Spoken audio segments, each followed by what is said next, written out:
Out of ignorance sparks invention.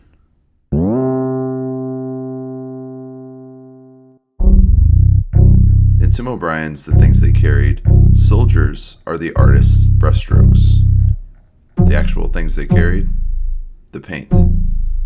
Grenades, mosquito repellent, canteens, tear gas, and of course, steel helmets. They carried whatever presented itself, or whatever seemed appropriate as a means of killing or staying alive. This is not a video on war or the many intricacies of organized chaos, but rather the fragility of life. Eyes in the dark. A looming shadow appears from behind a corner. The fate of the universe, dictated by the limbic system.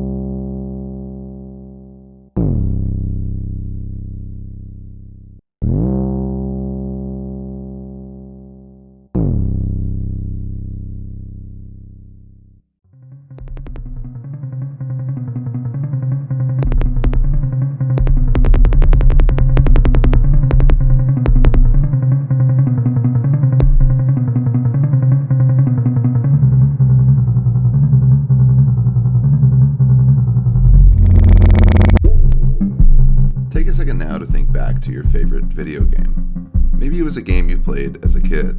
Maybe it's a game you're playing right now, or maybe you don't play your favorite game anymore.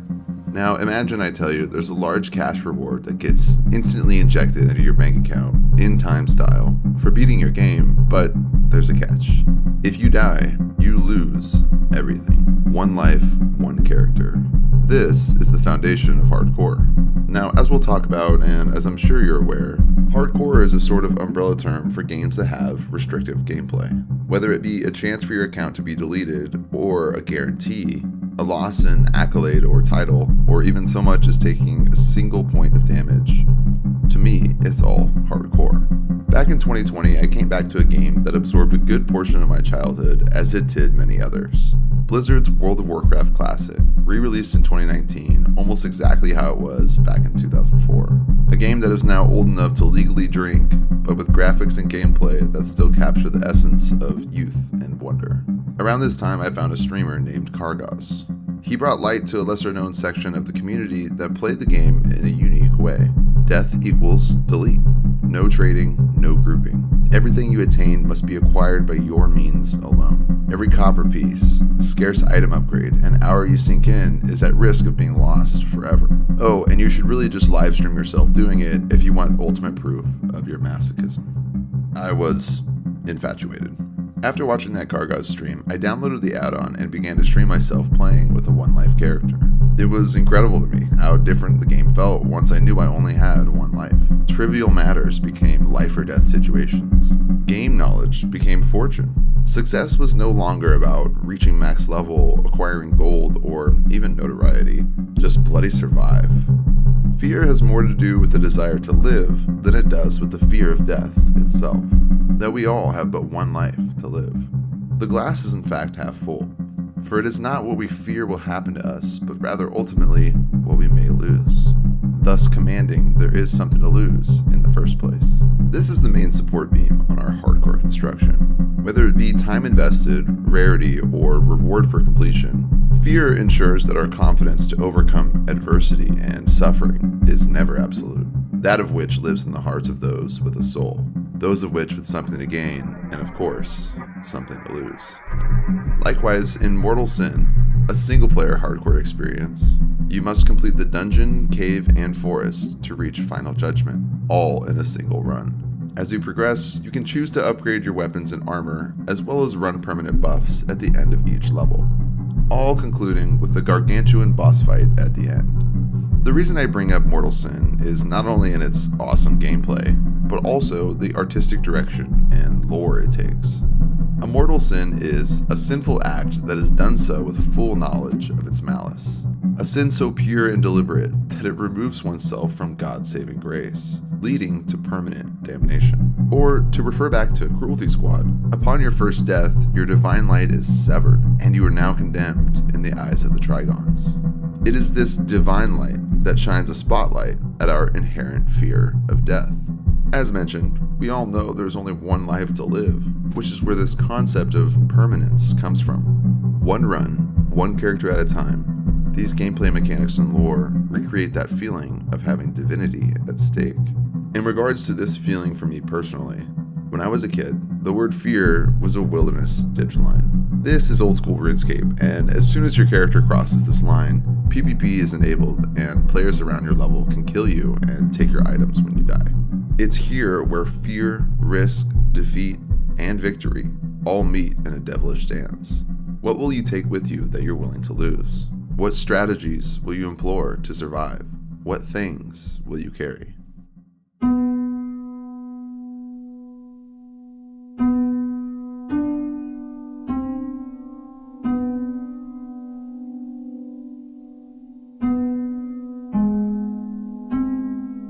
Video games are fake, illusions, false idols.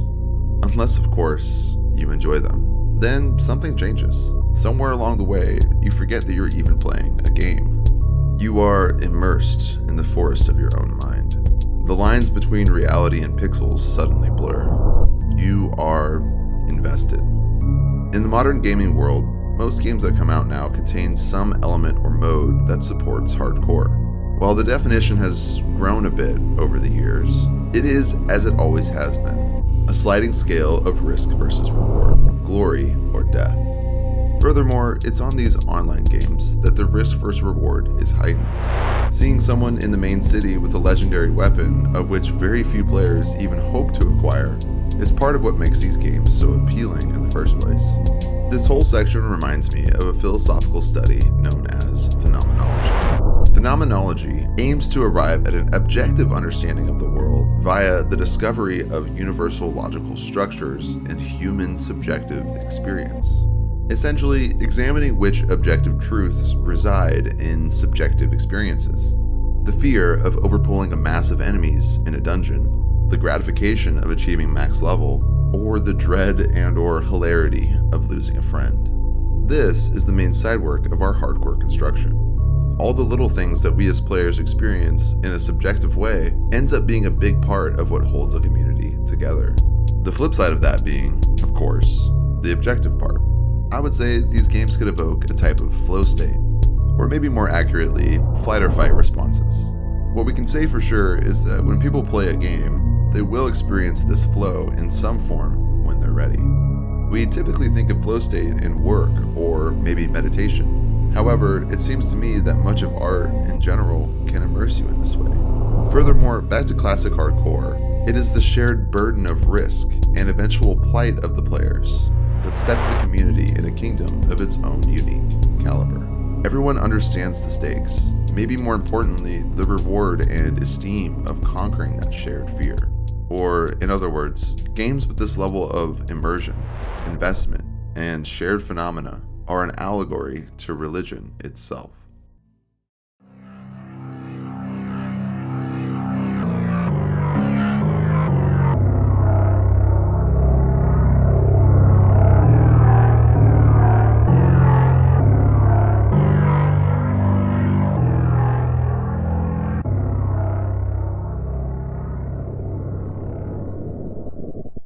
To be clear, I don't condone the subscription of any religion, or even atheism. The purpose of this specific comparison is to show the similarities in plight, elation, and spirit of the world's many beautiful traditions. In the case of the United States, those who reply none when asked about religion have grown from 8% in 2000 to 21% in 2022. No matter how you look at it, that's a significant increase in a short amount of time considering the lifetime of most religions. It seems obvious to me at this point that there's a link between loss of religion and community. A loss of a community-driven common goal. A support group there to help you no matter your past wrongdoings. It's my point here that embarking on a digital journey of a one-life character is similar to the same restrictions and benefits that many religions offer. A more purposeful and slow life is one that yields a more fruitful experience. To join the ranks of a community in one way or another, and the general understanding that we're all here in this mode together. Something we in our modern era are increasingly forgetful of. It's the small appreciation of footwork that is lost along the highway of convenience. The long walks down the beaten road, staring toward the horizon, or the faith in your fellow player to make it home safe together. It takes so long, but feels so rewarding. In other words, hardcore opens up the opportunity for its user to employ great reverence in their life, as all of the hours they have dedicated are at risk of being lost forever. There's a quote that lives most often amongst my thoughts, and probably will forever. The greatest story ever told is one in which conflict and adversity arise before paradise is revealed.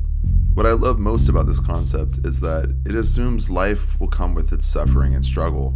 Maybe more importantly though, it assumes your own version of paradise has yet to be revealed. As a concept, branching off this idea, if God were your neighbor, would they lend you some sugar? What I mean is, if you could ask them anything you wanted, the structure supporting faith itself would be compromised. How can a mortal and an omnipresent, all-knowing being coexist? How can the commander order more men to battle, knowing the certainty of defeat? How can we play a game with no sincere risk or expression of skill? It is the infinite walk toward destiny that keeps our brains bound by blind faith. That we do not know our future, and therefore we have sincere risk, ergo intrinsic value. Our struggle is forever incomplete. However, it's that struggle and how we respond to it that defines us. Upon every failure, an opportunity to evolve is presented. The journey itself and the proclivity to maximize its purpose is what determines its value. Similar to religion, these attributes of permanence and grinding for nirvana are what many players are ultimately fueled by. A battle of glory and fear. A battle for victory or death.